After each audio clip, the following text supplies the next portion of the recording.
Vanderbilt has a chance to make some heavy waves in the SEC. Joining me to talk about it is Kurt Page. You are Locked On Vandy, your daily podcast on the Vanderbilt Commodores, part of the Locked On Podcast Network, your team every day. Yo, welcome in. It's the Locked On Vandy podcast on the Locked On Podcast Network. I'm your host, Corey Burton, and joining me, fresh from Europe, he's sitting in Poland right now, the quarterback caddy himself of the Wroclaw Panthers. Is it Wroclaw Panthers? Yes, that's it, Wroclaw Panthers. He's ready to discuss some Vanderbilt football here, man. I don't know if you've been reading the camp reports, but this team is exciting. Diego Pavia is sharp. Even though the defense has won the day the last few days, this team's starting to come together, Kurt, man. And what have you noticed from reading the camp reports and keeping up with the team? Well, most exciting thing is, like you just mentioned, the defense has come to play because in SEC and to be a championship ball club and what they're talking about making the playoffs, they're going to have a great defense. We know we got a stalwart tight end and got a veteran tailback, and also an outstanding quarterback and leader. So we need that defense to step up, and we know that's what they're going to be doing. So it's exciting times, man, there in Vanderbilt. Yeah, absolutely. And let's get into Diego Pavia right now, man. The changes he needed to make coming into this season, Kurt, you probably noticed this being a quarterback caddy yourself and just kind of watching his journey. One of the things I noticed that he needed to work on the most is his footwork in the pocket and delivering the ball on time and rhythm, because teams are going to and this is a lazy argument for this sake. And I think he has a chance to either prove that it's a lazy argument or prove that it's a correct argument. But teams have him figured out, right? And for him to combat that, he's got to be better from the pocket, right? Absolutely, 100%, Corey. That's the big thing with guys that are dual threats like him. They got to be able to stand in that pocket and throw the football, deliver it on time, and have some anticipation. That's what it takes at quarterback. And for him to have a stalwart season, we got to see anticipation throws. We've got to see accuracy. We've got to see that mid-level outside the hash throwing from inside, from the hashes outside the numbers. We got to see him deliver those balls on time and actually early, and not guys waiting for the ball. So that's going to be the big thing, like you said, from the pocket.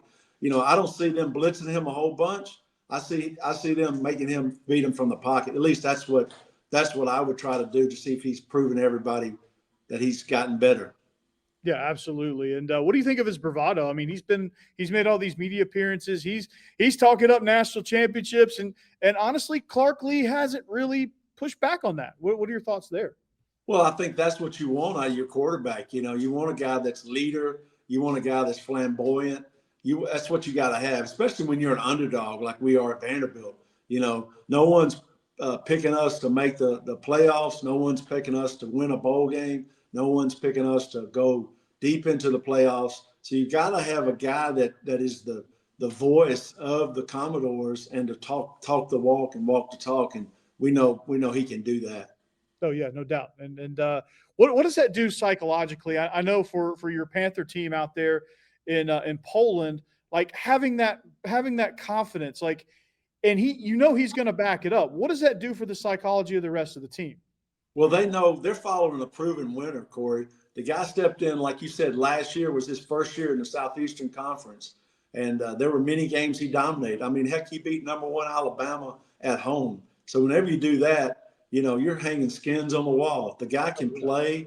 The guy is rallying the guys around him. He gets the most out of everybody, and that's what Clark Lea has really been able to do by forming his staff, just like you predicted 18 months ago, how all this was going to happen. And this is the next step for Vanderbilt Commodores football. Yeah, no doubt. I mean, the reorg, the overhaul is what I've been calling it. I mean, it's just come together exactly like I thought it would, because that's just kind of how he intended on doing it. And you get that type of leader that makes those type of gains, everybody latches on, and it's a beautiful thing. So, but you read these practice reports, right? And the defense has been winning the day.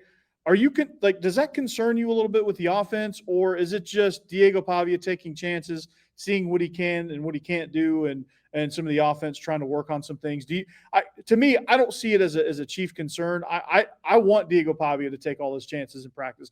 I want him to try to fit throws in windows that he probably won't be fitting into on Saturdays. And if a pick results out of it, fine. It's great for the defense as well. So what do you think? Like, do you get concerned? I know some people do. No, Corey, I think it's a win-win. You want your defense to be challenged. You don't want to face in the preseason, in the camp, check down Charlie type of offense. You don't want to see somebody just checking the ball down, especially on the outside drills and the 7-on-7s and even the scrimmages. You want the ball forced down the field to where receivers got to fight for the ball. You want to find out who you got outside. Do you have some guys that can fight for the football? Who's your 50-50 guy? This is the type of things that you find out, in camp, and that you find out who can go get the ball, who can go make plays, and you want your quarterback to take those chances because, like you just said, as an offensive coordinator, I mean, you're one of the best ones I've ever been around. Of course, you knew how to practice. You wanted to how practice was and how the game was, and you practice things to where you perfected it in practice, and then you were able to perform that in game. I mean, there were many games that you had our quarterbacks throwing 5, 6, 7 touchdowns. I mean, and that's what that came from practice. That came from trusting the system, throwing the ball in tight windows, back shoulder throws, guys that were one-on-one, throwing away to open spots, and that's what you got to do in practice. And I think you hit the nail on the head, man. No doubt about it. Yeah, and I love that the defense is answering the bell. And when you read the first 2 days, you don't really get much from the defense, but I love the fact that when they answer the bell, it pushes him. It pushes these offensive linemen in their pass protection. So I don't mind guys losing as long as the defense is not avalanching the offense or the offense is avalanching the defense. I think it's perfectly fine for them to go back and forth and win reps, because this team, I think, is building a competitive toughness. And I said that on my last episode, that there's a there's a toughness identity within this team that was established last year, but can truly form and be molded this year. But it's going to take offensively, it's going to take having a stronger run game, which I think by personnel, it's not just Cedric Alexander doing it. It's A.J. Newberry, MK Young, and whoever else decides to jump in the mix there. It's finding some targets on the outside, which I think this time last year, they were struggling to move the ball. They were struggling to operate as an offense. This year, they've got guys that are emerging as some targets. Like, I think this is going to be a very, very special year. I think you're going to see a little bit more in the passing game than usual. But, man, they're like, if Diego Pavia has targets around him, Kurt, sky's the limit for this offense. These guys will feast. Yeah, you're exactly right. The big thing is for every quarterback is be able to have multiple guys that he can put into the game plan. He has an All-American tight end, Eli, so they're ready to go. And then as you build other weapons around him, you've got guys that have range and go get the football. Then you got other guys that are speedy. Then you got the running backs that can be explosive and guys that can block, because it all ties together. And whenever you can't just key on Diego Pavia, making plays, out of the pocket, they need to throw from the pocket. They need to move from passing game plays into the pocket, outside the pocket. They need to be a diversified offense. And we know that's the plan they're going on. The big thing about early in camp, and this, it's similar to baseball. Early in the season in baseball, pitching is way ahead. The defense is way ahead of the offense. And as you get more offense into the game, as you get more concepts taught, and they rehearse those and practice those as a unit, the offense starts finding their rhythm. And, and that's the beauty of how to develop a football team. So you always do. You never want to have the offense come out dominating versus the defense, because the defense from that point on, they're back on their heels. They're trying to react. And you want a team that's bringing the fight to the game. And defensively, that's what Clark Lea is building defensively. And then he also wants to have an offense that can control the game, control the clock, control the atmosphere of the game, and dominate in that way. Oh yeah, no doubt. And that's the key. That's the key element of any practice. You want to get good challenging work, but you want them to, it's like a chess match. It's like, okay, they're going to take this, offense is going to take that, defense is going to take this, offense is going to take that. So talking about diversifying the offense. We're going to hold that next. Hey, we're going to talk about Monarch Money first, though, Kurt. Have you ever wanted to have managing your money feel easier? Well, with Monarch Money, it can. Whether you're growing your savings or planning big purchases, Monarch puts you in the driver's seat, man. It's like having your own personal CFO, giving you full visibility and control over your finances. And Monarch Money is not just a budgeting app, Kurt. It's a complete financial command center. You can track all your accounts, investments, spending all in one place. So in addition to managing your money, guess what, dude? You're building wealth. Is there a specific category that has added up more than you expected financially? Probably subscriptions, to like Apple TV and YouTube Premium, all those things, the things that we love, the apps that we love. That's something we got to really watch. Yeah, well, you can take control of all of that and more with Monarch Money. So use code LOCKEDONCollege at monarchmoney.com for 50% off your first year. That's monarchmoney.com, code LOCKEDONCollege for half off your first year.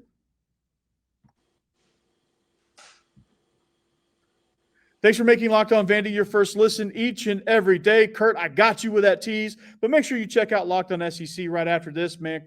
Chris Gordy, camps are open all over the place. He's got everything you need conference-wide if you want to check out the best of the SEC. But, Kurt, we talked about diversifying the offense. There's a guy named, A, how do you do it? How do you go from what we did in year one? How do you make that better? And B, they have a guy named Martell Height. I don't know if you know about him, but he is the Swiss Army knife of the team, going to play some offense this year, and he is making some huge waves. Well, I think that's the thing that you can see in college football, and we saw it, the Heisman Trophy winner last year. A guy can make plays on both sides. I mean, the guy took punts back for touchdowns, kickoffs, big plays, all around interceptions. And so this guy can, why not get him on offense? Why not give him 5 or 6 touches a game, and make teams commit to him when he lines up out there, put him in the slot, bring him on a jet reverse. You know how to use those spectacular players, and use diversify the offense with just that one guy, just bringing him across in motion. That's going to bring a lot of eyes to him, and that's going to keep eyes away from other targets that you want to use. So it's going to be exciting, man, because when you ever got a great athlete, you want to, use him as much as you can. I'm glad to see Vanderbilt's doing that.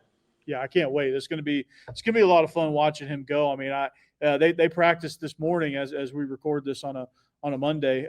They practiced earlier this morning, and he was lighting them up, man. He was pressing vertical. He was doing some things, some electric things for this offense. So I'm excited to see how they use him. Another way, Kurt, diversifying the offense is as you see these targets emerge. You got Martell Height when he comes into the game. You got Eli Stowers. You got Trent Hudson, who's going to be kind of your big possession guy, can eat up some yards there. You've got Junior Sherrill, who's made strides by leaps and bounds in a leadership role for that wide receiver room. You've got Cedric Alexander. You've got A.J. Newberry coming back off injury. I imagine they'll bring him back fairly slowly. And you've got M.K. Young, who Diego Pavia is raving about. So not only are you diversifying personnel and getting that true balance that Mike Leach always talked about, as far as feeding all of your playmakers. But I think scheme-wise, I think you're going to notice some more pre-snap motion, some more shifts, some more dynamic formations, getting guys in places and creating matchup problems.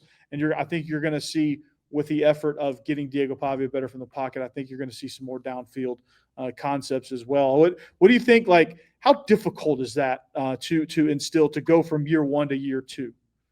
Well, I think it's difficult if you don't have a plan, and I think that's where we got strategic thinkers and planners and organizers and programmers, in charge of our offense, in charge of our football program. Our whole organization is built like that. So when you do that, then you work on things like 10 personnel, 11 personnel, 12 personnel, 13 personnel. Then you get into 20 personnel, and we can go a whole show just explaining all those types of groups of personnel. They can affect the defense in a lot of different ways. you can build up a lot of different ways to attack a defense by just your personnel groupings and force the defense to sub and get personnel in there. And then if you have outstanding, repertoire of tight ends like we have, big targets, so you can get in some 12 personnel, maybe some 13 personnel, or maybe some.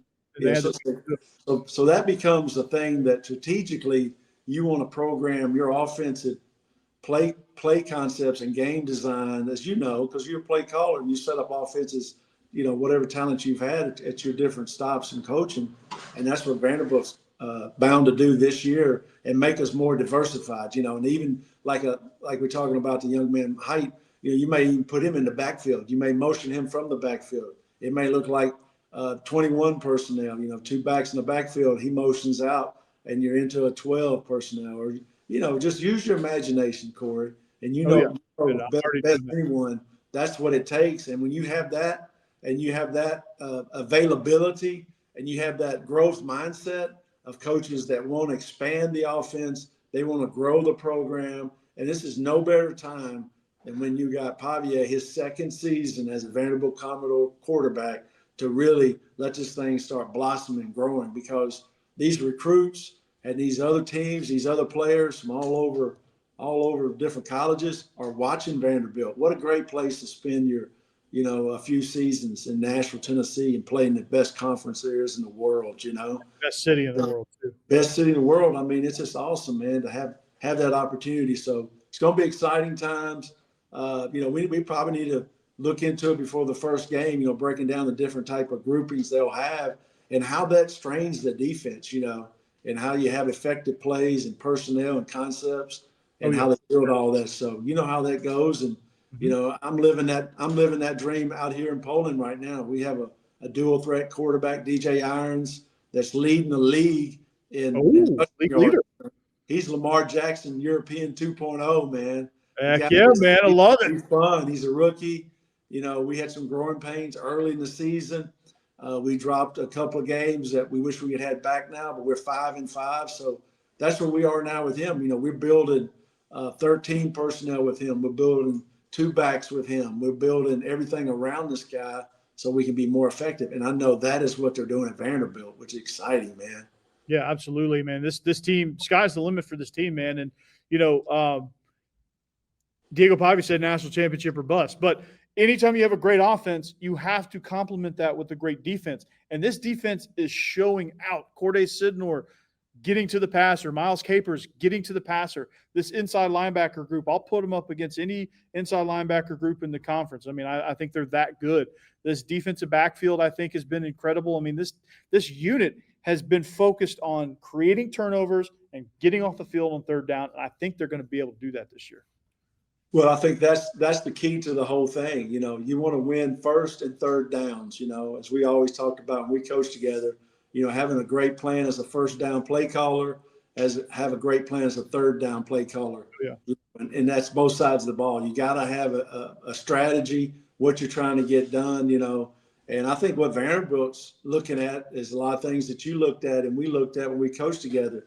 On first down's probably the best down to throw the football, while third down may be the best down to run the football, where over the past few years, everyone is running the football on first down, and then they're trying to throw the ball on third down. So Vanderbilt kind of, changes the script. They did last season. They'd open up and throw, little short passes to Eli Stowers, to the perimeter guys, and get them into space and get a second and manageable. And then third and short, it's time for Diego Pavia to run some type of belly option, some type of play where he put his legs into work. So, they can just build off all that and then build with the personnel groupings, as we mentioned earlier.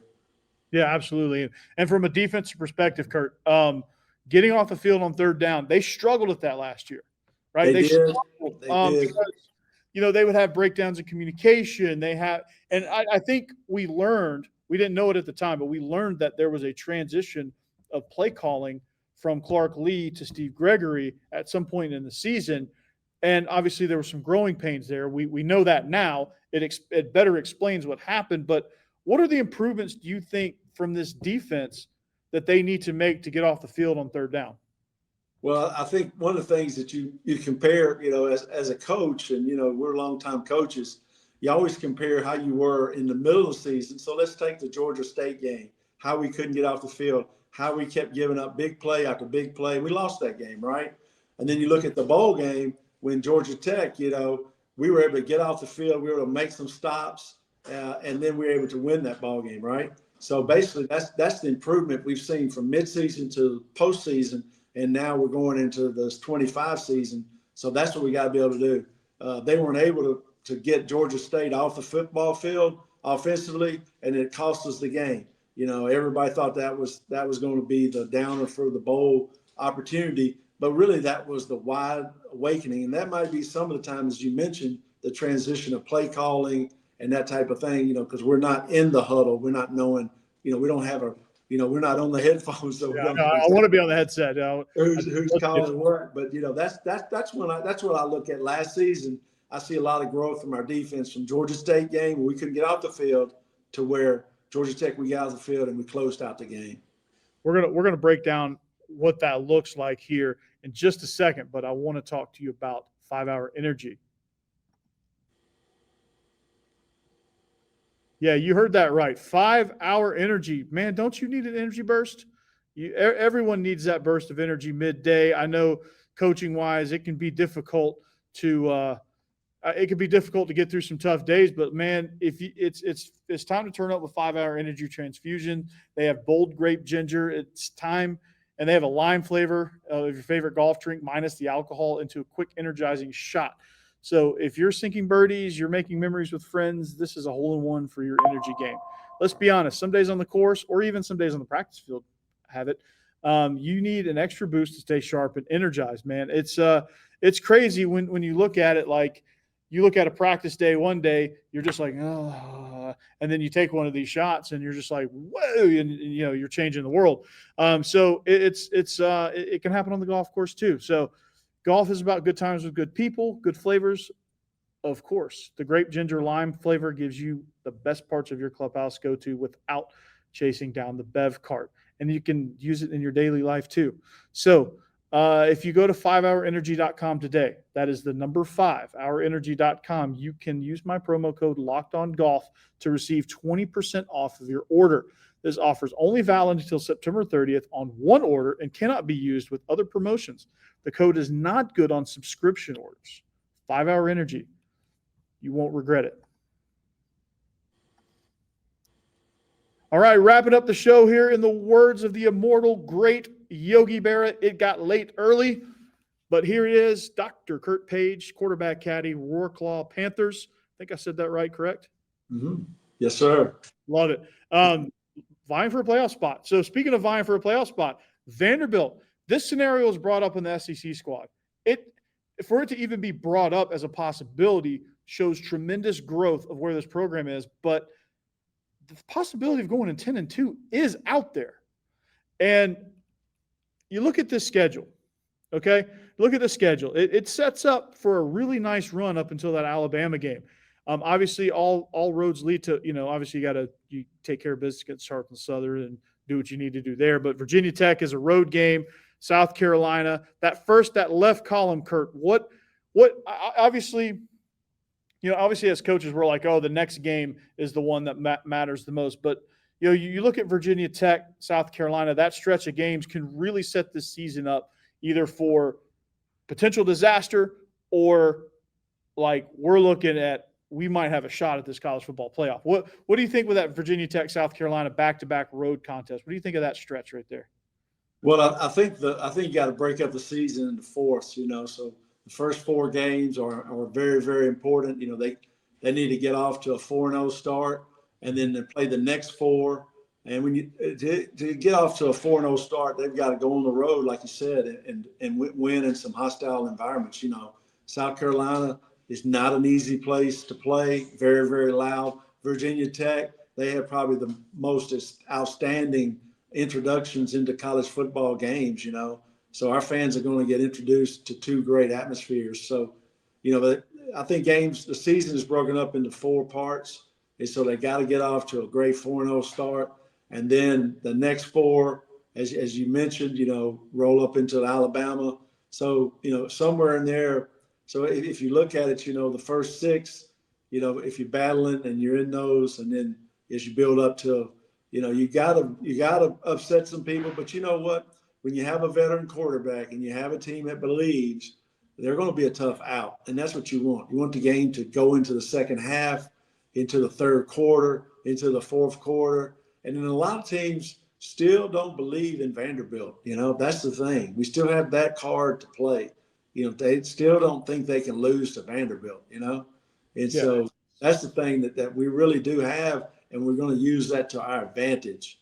And so, because if you're not ready to play a full 60 minutes of football, then maybe you do lose to Vanderbilt. You got to have a different mindset. And that's what I love seeing the interview earlier with the strength coach at Vanderbilt talking about how everything they're doing is competition in the weight room, competition in the training. Everything they're doing is competition. And when you're doing that, then basically, like my favorite professional coach right now is Pete Carroll, and he's competing in everything they do. He's training with special forces. He's training the guys to think as one and not just have one thought. But Pavia knows it takes all the guys around him. He knows he's got to have a strong defense. Pavia knows he's got to have a strong kicking game. Pavia knows he's got to have a strong defense. So they're all like you've always said, iron sharpen iron. That's what they're doing. So breaking down the season, that's what's got to happen. Got to go on the road. And that's one of the things that you're demanding a veteran quarterback to do, is go into hostile environments and win. And that's something that he's got to be able to do. And he can't do it by himself, but he's got to show the guys that he's not afraid, and he's going to he's hungry. He's already guy went to Auburn. I was at the Auburn game. He dominated that game. And it was no doubt in my mind or anyone in that stadium that they were going to win the football game after the first drive. And that's the mindset that he's got. And it's just going to be beautiful to see how we can all stay healthy. That's going to be the thing too. And that's going to be that hopefully we've had enough training, we've had enough reps in the weight room that we can stay healthy enough to hit this gauntlet of the SEC. And you're finally speaking of weight room, you're finally starting to see some gains there. Like you're starting to see it kind of play out. Like last season was kind of like you didn't really have a whole lot of time to really get their bodies ready for SEC play with the amount of transfers that come in. And so like you saw them kind of fall off. You saw them kind of, the depth wasn't there. Those guys couldn't, like they were just, it felt like they were dropping like flies after, about the midpoint of the season. And now you've got a weight, now you've got a full cycle. So you got 1.5 cycles of Coach Steiner's program, and you're really seeing the gains. Like you see the pictures, you read the reports. I mean, guys are just bigger, stronger, faster. There's more quality depth. The trenches have been loaded up with guys, and there's a lot of competition there. So the culture of toughness, competitiveness, it's just it goes from the weight room to the field, and you can see that transition. Yeah, that's the exciting part, and that's where it all begins. That as a longtime player and as a coach and been around successful organizations, you've got to have that 365 mindset. Every day you're getting 1% better. Every day you're competing against yesterday, how you trained, how you got better. And that's where we were missing that a few years ago. But now with the addition of coaching in the weight room and just the mindset, and then the philosophical ideas that, it's important, and these guys make it a big part of their day, and the ongoing recovery, all the things that are necessary to be successful. We're doing those things 100%. Yeah, no doubt, man. And it's a thing of beauty, Kurt. I hope you guys make the playoffs, man. I'm excited for you guys. I think there's a chance, right? Yeah, we're one of the lower ranked teams. Being 5-5. Our last 2 games are against teams that only have lost 1 game. We play the Vienna Vikings this weekend, then we play the Munich Ravens the last weekend. So we need to upset, number 1 and number 2. So hopefully we'll pull some Diego Pavia stuff here. DJ Irons, baby. Shock the continent of Europe, and so we can beat the Vienna Vikings this Saturday at their place. it'll be exciting. Myself and DJ Irons, we've never been to Austria, so we're excited to travel over there on bus and get after those guys. They're a great program. They've only lost 4 games in 4 seasons in the ELF, so they're an outstanding program. So we played them very competitively a couple of weeks ago, only to lose to them by a couple scores. So hopefully we close the gap. Absolutely, man. Well, hopefully the Wroclaw Panthers close the gap, as do the Vanderbilt Commodores. It's going to be a special season, man. And if you're not on board, you better get on board. Netflix documentary comes out. It's out if you haven't, if you need to watch it. And it's going to be exciting times for camp as camp rolls on. But we're going to leave you there. Hope you guys have a great rest of your day. Until next time, anchor down, behave yourselves. Peace.